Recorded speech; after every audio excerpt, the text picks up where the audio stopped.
స్నాజీ surgeon నుండి బేలియన్ లవ్ను ఆవిష్కరించే మరొక చర్చకు స్వాగతం. ఈరోజు మనం రొమ్ము క్యాన్సర్ రోగుల విషయంలో రోగ నిరూపణను అంచనా వేయడంలో కీలకమైన అంశాలను చూద్దాం. ఇది మన సర్జికల్ ప్లానింగ్కు, రోగి కౌన్సిలింగ్కు ఎంత ముఖ్యమో కదా? అవును, నిజమే.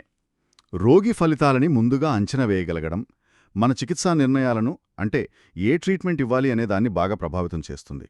కరెక్ట్. ముందుగా కణితికి సంబంధించిన లక్షణాల గురించి మాట్లాడుకుందాం. అంటే రోగ నిరూపణను అంచనా వేయడంలో ఏవి ముఖ్య పాత్ర పోషిస్తాయి అంటారు? తప్పకుండా. కణితి పరిమాణం అంటే సైజ్, అది ప్రాథమికమైనది. అలాగే పాథాలజిస్ట్ ఇచ్చే గ్రేడ్ కూడా, అంటే కణాలు ఎంత అసాధారణంగా కనిపిస్తున్నాయనేది. Grade, okay. కొన్ని ప్రత్యేకమైన హిస్టోపాథలాజికల్ రకాలు కూడా ఉంటాయి.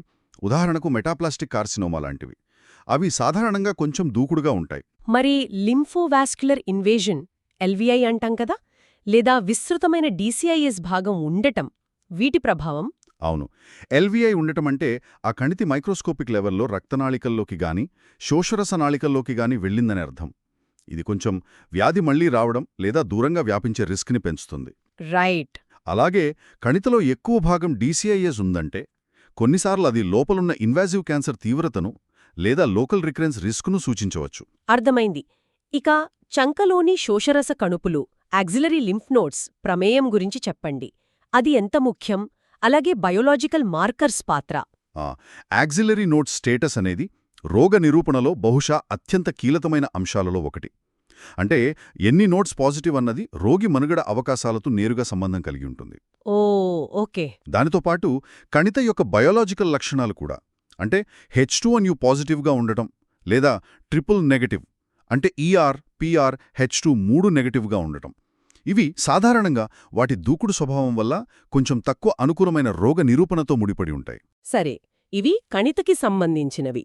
మరి రోగికి సంబంధించిన అంశాలు, అంటే వయస్సు, జన్యుపరమైన కారణాలు, ఇవి ఎలా ప్రభావం చూపుతాయి? తప్పకుండా. వయస్సు ముఖ్యమే. ముఖ్యంగా యువ వయస్సులో, అంటే ప్రీ మెనోపాజల్ మహిళల్లో రోగ నిరూపణ కొన్నిసార్లు భిన్నంగా ఉండొచ్చు. అవును. అలాగే BRCA లాంటి జన్యు ఉత్పరివర్తనలు, అంటే మ్యూటేషన్స్ ఉన్నవారిలో వచ్చే క్యాన్సర్లకు వాటికంటూ కొన్ని ప్రత్యేక లక్షణాలుంటాయి. మరి కుటుంబంలో రొమ్ము క్యాన్సర్ చరిత్ర ఉండటం లేదా గతంలో వాళ్లకే క్యాన్సర్ వచ్చుండటం కూడా ముఖ్యమే. మరి జీవనశైలి, ఊబకాయం లాంటివి, అలాగే చికిత్సను పూర్తిగా తీసుకోవడం? అవును, ఊబకాయం లాంటివి కూడా, అంటే కొన్ని స్టడీస్ ప్రకారం రోగ నిరూపణపై నెగటివ్ ఎఫెక్ట్ చూపించొచ్చు. బహుశా హార్మోన్ లెవెల్స్, ఇన్ఫ్లమేషన్ వల్ల కావచ్చు. వ్యాయామం లేకపోవడం కూడా ఒక ఫ్యాక్టర్. ఇంకా ముఖ్యంగా మనం సిఫార్సు చేసిన అడ్జువెంట్ చికిత్స, అంటే కీమోథెరపీ, రేడియేషన్, హార్మోన్ల థెరపీ లాంటివి రోగి పూర్తిగా తీసుకోలేకపోయినా లేదా మధ్యలో ఆపేసినా ఫలితాలు చాలా మారిపోతాయి. నిజమే. ఇన్ని అంశాలున్నాయి కదా, వీటన్నింటినీ కలిపి రోగ నిరూపణను ప్రాక్టికల్గా వర్గీకరించడానికి ఏదైనా స్టాండర్డ్ పద్ధతి ఉందా? నాటింగ్హామ్ ప్రాగ్నాస్టిక్ ఇండెక్స్ NPI గురించి వింటుంటాం కదా. అవును, NPI. ఇది సర్జరీ తర్వాత రోగ నిరూపణను అంచనా వేయడానికి మనం రెగ్యులర్గా వాడే ఒక ముఖ్యమైన ప్రాక్టికల్ సాధనం. దాని ఫార్ములా చెప్పండి. NPI = 0.2 ఇంటూ కణితి పరిమాణం సెంటీమీటర్లలో plus node score plus grade. Okay, ఈ ఫార్ములాలో ఆ నోడ్ స్కోర్, గ్రేడ్ ఎలా లెక్కిస్తారు? నోడ్ స్కోర్ అనేది అదే ప్రభావితమైన యాక్సిలరీ లింఫ్ నోడ్స్ సంఖ్య మీద ఆధారపడి ఉంటుంది. స్కోర్ 1 అంటే ఏ నోడ్స్ పాజిటివ్ లేవు, స్కోర్ 2 అంటే 1 నుంచి 3 నోడ్స్ పాజిటివ్, స్కోర్ 3 అంటే 4 లేదా అంతకంటే ఎక్కువ నోడ్స్ పాజిటివ్. రైట్, 1, 2, 3. మరి గ్రేడ్?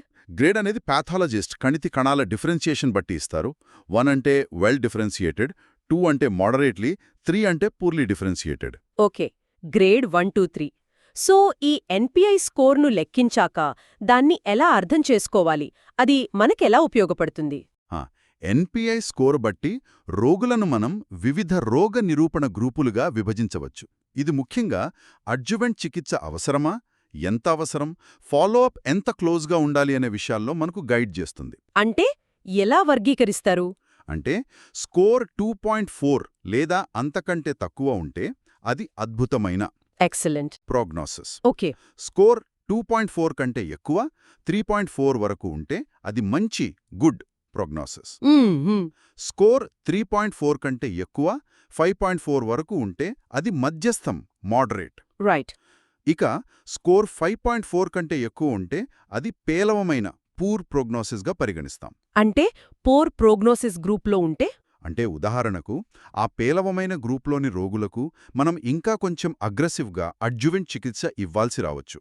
అలాగే వారిని మరింత దగ్గరగా ఫాలోఅప్ చెయ్యాల్సి ఉంటుంది. ఇది చాలా ప్రాక్టికల్గా ఉంది. ఎన్పిఐ లాంటి టూల్స్ చాలా ఉపయోగకరమైనవి. అయితే జీనోమిక్ ప్రొఫైలింగ్ లాంటి కొత్త పద్ధతులు వస్తున్న ఈ రోజుల్లో భవిష్యత్తులో ఈ రోగ నిరూపణ అంచనా ఇంకా ఎలా మారుతుందో చూడాలి. మా చర్చ విన్నందుకు ధన్యవాదాలు. తదుపరి ఎపిసోడ్లో కలుద్దాం.